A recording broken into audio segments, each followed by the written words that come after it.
Welcome to the Visual Bible Studies channel. This study on the biblical defense and exposition of the pre-tribulation rapture is going to be done in a number of parts because of its length.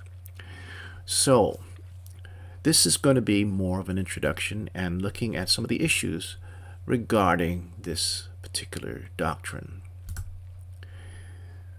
The teaching of the rapture has been rather controversial for a number of reasons. First, it is asserted that this teaching is one that the early church knew nothing of. And secondly, the assertion is that there is only one second coming, not two. And if that is a valid assertion, then we may have a problem. And three, because of its more recent invention, that this doctrine is suspect. I'm not going to read this whole quote. You can pause and read it for yourself. But clearly, the idea that this doctrine has been already soundly refuted and that it was considered an oddity of the church and that it was conceived of and propagated from about the 1820s on, that this doctrine was an invention that claimed two second comings. This also is something that we must note, that this teaching was immediately challenged as unbiblical, and that it was stated it was the height of speculative nonsense. So we need to address that to see if indeed this was something that was just totally made up, or is there some biblical basis for it. We're going to look at these concerns. We want to know if this doctrine is something we want to embrace or something that we have to reject. Is it valid? One thing we should note is that there are many doctrines that were not fully developed in the early church. The early church dealt with some very serious and major issues on the nature of Christ, his humanity, his deity, and so forth. How does it all work together? And other doctrines that would be more interesting later, became of interest, would not be dealt with in the early church, not until much later. So, is a later development something that will invalidate a doctrine? Does a doctrine's oldness commend it more? Is it more solidly entrenched? Or is something newer still valid or can be valid? So if there is a recent doctrine that comes out, should we outright reject it just because it is recent? I believe this, that the key to doctrinal validity is not how recent a doctrine is, but whether it can be found in the Scriptures through careful analysis, not trying to read into the text that which we want it to say. Consider this. Daniel's last chapter, chapter 12, verse 4, we have Daniel being told this, "But as for you, Daniel, conceal these words and seal up the scroll." What is it? A sealed scroll, meaning that this, whatever this revelation is, it's going to have to be revealed later, not in the near future. At the end of time, it is said. So that means when many go back and forth, I believe that relates to the increase of travel, and the knowledge also will increase. And we certainly see that in just being able to go to a computer and look up just about anything you want. We're in that time in which we could perhaps say, maybe this is the time in which this doctrine or the doctrines of prophecy that were hidden and sealed for a great many centuries are now being revealed. So, where do we start? We don't want to start with a theological deduction or position right away. We want to be careful that we don't set our theological construct upon the Scriptures and make it say that which it may not actually be saying. That would be a deductive reasoning, taking our preconceived ideas and then see if we can find where it is that we can support it in the Scriptures. So, we also need to abandon any unreasonable standard of evidence, such as the newness concept, that if something is new, it should be rejected, and something is old, it should be embraced. We know that the early church held to baptismal regeneration, which later we have now realized is not a biblical doctrine. You are not saved on the basis of being water baptized. So, again, newness is not the best criteria for accepting or rejecting Scripture. We should start with the Scriptures themselves, try to inductively, that means go from the parts, from the data, without as much as we can any preconceived ideas, as reasonable and logical as we can, inductively determining whether a doctrine should be considered biblical or not.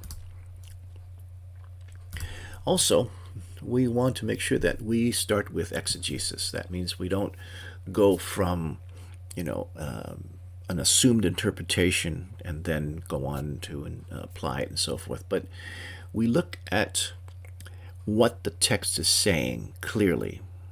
We observe carefully. What is it saying before we say, what does it mean? So in the process of Bible study, we start with observation. What are the facts? What's the data? Can we break it apart and then see what it says altogether? And then we can interpret it better. Interpretation comes after observation. And then we want to look up the key terms. That's part of our observational approach. Key terms. We're using the term and not the word because a term is actually a word in its context. Therefore, it has a specific meaning. Not all words will have the same meaning in a different context. So, say, if I said the word trunk, it could conjure up an old box with a lock in your attic. It could conjure up the idea of a main part of the tree, the trunk of the tree, or the proboscis of an elephant. It would be determined by the context as to how we would understand that particular word, and by itself, we wouldn't know. We should also remember, again, context and culture can play a necessary and essential role in the interpretation of a passage, and I think we'll come across some of that as we study this topic. The big question. What is the big question? I think the big question, at least for me, will be this. Will the church go through the 7 years of tribulation judgments? All that we see that John reveals to us in Revelation chapter 6 to 19 are horrendous judgments that fall upon the earth. And will we have to go through that? If so, then we need to be prepared and stand firm in the midst of great suffering.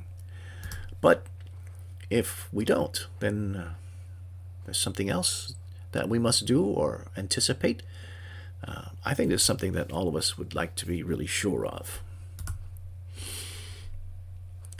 We start with something that I think is basic as far as the structure and time frame of the time of judgment. We go back to the 70 weeks of Daniel, which is actually a period of 790 years. Now, in this, 783 of the years have been fulfilled already, from the giving of a decree to rebuild Jerusalem until Messiah the Prince enters Jerusalem. And we know the dates of which these things actually took place. I'm not going to go into great detail of this particular prophecy, but it's wonderful, a wonderful apologetic on the divine inspiration of the Scriptures, that God can give to man such precise prophecies. But there's a 7-year period that's yet unfulfilled, and there's nothing in history that we can say matches any of the descriptions of this final 7-year period. So we have to remember that this 70th week is something that is not fulfilled, and we have to ask the question, who is this prophecy for? Right off the bat, Daniel was told that 70 sevens of years have been decreed for your people, that is, the Jews, and your holy city, which would be Jerusalem.